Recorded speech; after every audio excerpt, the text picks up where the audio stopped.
لوٹیے قرآن پاک کی طرف۔ اللہ ارشاد فرماتا ان رحمت اللہ قریب من المحسنین، لوگوں شک نہ کرنا، بے شک اللہ تعالی کی رحمت اس کے محسنین بندوں کے قریب ہوتی ہے۔ میرے بھائی، ہم چراغ جلاتے ہیں، ہم بلب جلاتے ہیں، ہم لائٹ جلاتے ہیں، ہمیں روشنی کی ضرورت ہے، ہم اس بلب کے، چراغ کے، لائٹ کے قریب قریب بیٹھے ہیں، اس لیے لکھنا ہے، پڑھنا ہے، کسی چیز کو ڈھونڈنا ہے۔ یہ دنیا میں عقل ہر چیز کا ایک پیمانہ قائم کرتی ہے۔ ہمیں ٹھنڈی ہوا چاہیے، پنکھا، اے سی، کولر، اس کے قریب ہو کر بندہ بیٹھتا ہے جسم کو ٹھنڈک ملے۔ میرے بھائی، جہاں سے کوئی دنیاوی منفعت فائدہ ہو، بندہ اس گھر میں بار بار جاتا، اس دفتر میں بار بار جاتا ہے، اس دکان میں بار بار گھستا ہے، یہاں سے کوئی فائدہ ہوگا، یہاں سے کچھ ملے گا۔ جسے علم کی تلاش ہے وہ علماء کے پاس بیٹھتا، پروفیسرز کے پاس بیٹھتا ہے، سائنٹسٹ کے پاس بیٹھتا ہے، ریسرچ کرنے والا اسکالر کے پاس بیٹھتا ہے۔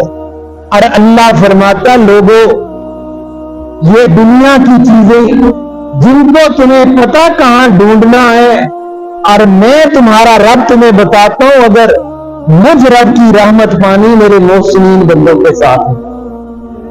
محسنین کون؟ غور سے سنیے، سمجھیے۔ بزرگ فرماتے ہیں کوئی پانی پلائے وہ محسن ہے، کوئی کھانا کھلائے وہ محسن ہے، کوئی رستہ دکھائے وہ محسن ہے، کوئی ہمارا دفتری کام کرا دے وہ ہمارا محسن ہے۔ یہ محسن ہونا، اس کی بھی بڑی شان، اس کا بھی بڑا مقام، لیکن وہ کون لوگ ہیں جن کو اللہ تعالیٰ اور اللہ کے حبیب صلی اللہ علیہ وسلم محسن قرار دیتے ہیں؟ میرے محبوب پاک صلی اللہ علیہ وسلم مسجد نبوی میں موجود ہے، صحابہ کرام رضوان اللہ علیہ مجمعین کی جماعت کھڑی دیکھ رہی ہے کہ ایک شخص مسجد نبوی میں آیا، سر سے پاؤں تک اس کا لباس سفید، اس کی داڑھی کالی، اس کے جسم پر، اس کے کپڑوں پر نہ کوئی سفر کے آثار، نہ کوئی مٹی۔ فرمایا مدینہ طیبہ میں وہ اجنبی، لیکن اجنبیوں کی طرح لگے نہ، چہرے پہ مانوسیت۔ اس نے محبوب پاک نبی اکرم صلی اللہ علیہ وسلم کے زانو اقدس کے ساتھ اپنے زانو جوڑ دیے، ادب سے بیٹھ گئے۔ یہ مسئلہ بھی اس حدیث سے سمجھ آیا، جب ہم اللہ کے گھر میں آئیں، اللہ کی باتیں سنیں، قرآن پاک سنانے والوں سے قرآن پاک سنیں، علم حاصل کرنے والوں سے علم سیکھیں، ادب سے بیٹھنا یہ دین پاک نے شرط بتائی ہے۔ بیٹھنے کے انداز کیا ہو، ادب کیا ہو، کبھی ادھر دیکھا، کبھی ادھر دیکھا، کبھی کان میں کھجلی، یہ بندہ ادب والا نہیں۔ قرآن و حدیث بتاتی ادب والا کون؟ وہ اللہ کے محبوب پاک بیٹھے، اس شخص نے صحابہ کرام فرمارے اپنے زانو رسول پاک کے زانو اقدس کے ساتھ ملائے، بے شمار سوال کیے۔ جب اللہ کے محبوب اس کا جواب دیتے، وہ اس کی تصدیق بھی کرتے۔ محبوب پاک کے غلام فرماتے ہم حیران تھے، یہ خود ہی سوال کرتا ہے، خود ہی ان کی تصدیق کرتا ہے، اور ان سوالوں میں ایک سوال میرے محبوب پاک نبی اکرم صلی اللہ علیہ وسلم سے پوچھا گیا، مال احسان یا رسول اللہ، اے آقا نبی اکرم آپ بتائیے احسان کسے کہتے ہیں؟ میرے محبوب پاک نے فرمایا وہ سوال کرنے والے، احسان کا سب سے بڑا درجہ یہ کہ جب انسان اللہ کے حضور کھڑا ہو جائے، وہ اس طرح کھڑا ہو، اس کی کیفیات ایسی ہو کہ وہ گویا اپنی آنکھوں سے اپنے رب کو دیکھتا ہو۔ اللہ کے محبوب پاک سے بڑھ کر کوئی عالم تھا، کوئی جاننے والا تھا، کوئی خبر دینے والا تھا، کوئی علم رکھنے والا تھا، رب کے بعد جس ذات کے پاس سب سے زیادہ علم تھا، رب کی عطا تھی، وہ میرے محبوب پاک صلی اللہ علیہ وسلم کی ذات تھی۔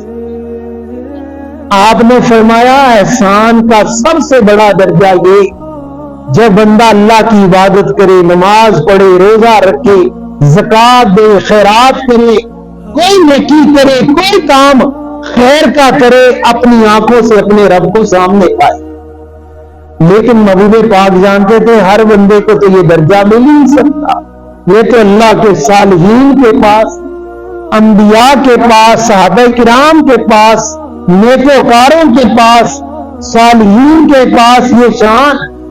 ہم جیسے گناہگار اس درجے پہ تو پہنچ نہیں سکتے، پھر بھی مایوس نہیں کیا، فرمایا اگر یہ کیفیت حاصل نہ ہو تو کم از کم جب اللہ کی عبادت کرے یہ تصور ضرور قائم رکھے کہ میرا رب مجھے ضرور دیکھ رہا۔ میرے بھائی، میرے دوست، میرے عزیز، سیدنا امام ابو حنیفہ رحمۃ اللہ تعالی علیہ کے پاس ایک شخص عجیب مسئلہ لے کے آیا۔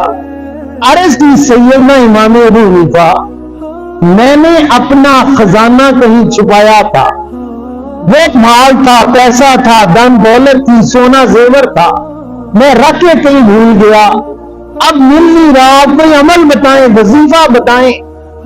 آپ فرما سکتے تھے کہ میرا کام تو فقہ کے اصول دینا ہے، قرآن پاک پڑھانا ہے، حدیث پاک پڑھانا ہے۔ آپ نے بھی مایوس نہیں کیا، فرمایا بیٹھ جا۔ 2 منٹ مراقبہ کیا، آنکھیں بند کی، فرمایا نوجوان کھڑا ہو، اللہ کے حضور کھڑے ہو جا اور کم از کم اتنی دیر تک نوافل پڑھ جتنے نوافل تو آسانی سے پڑھ سکتا۔ اس میں اللہ اکبر تکبیر تحریمہ ہاتھ باندھے، ثنا پڑھی، پہلی رکعت پڑھی، دوسری رکعت پڑھی، جیسے دوسری رکعت پڑھی جلدی جلدی سلام پھیرا، خوشی سے چہرے کو دیکھا، فرمایا الحمدللہ مجھے مال یاد آ گیا۔ لوگوں نے پوچھا حضرت ہم اس مسئلے کو سمجھے نہیں، آپ مسکرائے، فرمایا میں نے اس لیے نوافل میں کھڑا کیا تھا، یہ اللہ اللہ کرے گا، شیطان کو تکلیف ہوگی، اذیت ہوگی، وہ اس کو نفل نہیں پڑھنے دے گا، فوراً سے پیشتر یاد دلا دے گا کہ مال کہاں رکھا۔ ایک یہ بھی عبادت ہے اور ایک وہ بھی عبادت کہ میرے بھائی، میرے دوست، میرے عزیز، میرے محبوب پاک نبی کریم صلی اللہ علیہ وآلہ وسلم فرماتے اللہ کا ایسا بندہ جب اللہ کے حضور کھڑا ہوتا ہے تو وہ اپنی سر کی آنکھوں سے اپنے رب کا دیدار کرتا۔ یہ بھی اللہ کے وہ بندے ہیں۔ غزوہ لڑا جا رہا ہے، نمازیں پڑھی جا رہی، رب کا ذکر ہو رہا ہے، نیکیاں ہو رہی ہیں، خیر ہو رہی ہے، زخم لگ رہے ہیں، تکلیفیں ہو رہی ہیں، دشمن کا داؤ پیچ ہے، لیکن ایک پل کے لیے رب کی یاد سے لوگوں کے دل غافل۔ میرے بھائی کربلا ہو رہی ہے، نمازیں ہو رہی ہیں، اللہ اللہ ہو رہی ہے، کفر کا مقابلہ، ظلم کا مقابلہ ہو رہا ہے، اور اسی طرح جان جانے آفرین کو سپرد کر کے اللہ کو خوش ایسا کیا کہ 14 صدیاں بیت گئیں، اللہ نے کربلا والوں کی قربانی جو احسان کا درجہ تھا لوگوں کے دل میں اس مثال کی محبت قائم فرما دی۔ ہم اس کا ذکر کرتے رہیں گے، ہماری نسلیں کرتی رہیں گی، قیامت آ جائے گی، اللہ کے نیک بندوں کی نیکی کو اللہ کبھی بھی ضائع نہیں ہونے دے گا۔ میرے بھائی، میرے دوست، میرے محبوب پاک فرماتے احسان کا دوسرا درجہ یہ کم از کم ہو جب عبادت کرے، کوئی نیکی کرے، کسی کو سلائی مشین دینے لگا، جب تک سیلفی نہ بنے سلائی مشین دینے کو دل ہی نہیں کر رہا، 500 کا نوٹ دینے لگا، 1000 دینے لگا، 2-4 بندے سامنے آمنے نہیں تو دل ہی نہیں چاہ رہا، میڈیا والے کھڑے نہیں تو کام نہیں ہو رہا۔ میرے بھائی، خدا کی عزت کی قسم جو اللہ کا ہو جاتا وہ ہر کام اللہ کے لیے کرتا، اور جو کروڑوں اربوں رب کی راہ میں خرچ کرتا لیکن مطلوب و مقصود ریا شہرت ہے، اللہ نے اس نیکی کو دنیا میں پسند کرتا، نہ اللہ آخرت میں اس کا کوئی اجر عطا کرتا۔ کتنے فوٹو کھچانے والے، کتنے پینا فلیکس پر بڑے بڑے نام لکھوانے والے، کتنی بڑی بڑی تختیاں لگا کر اپنے نام کی چکا چوند چمکانے والے آج دنیا سے چلے گئے۔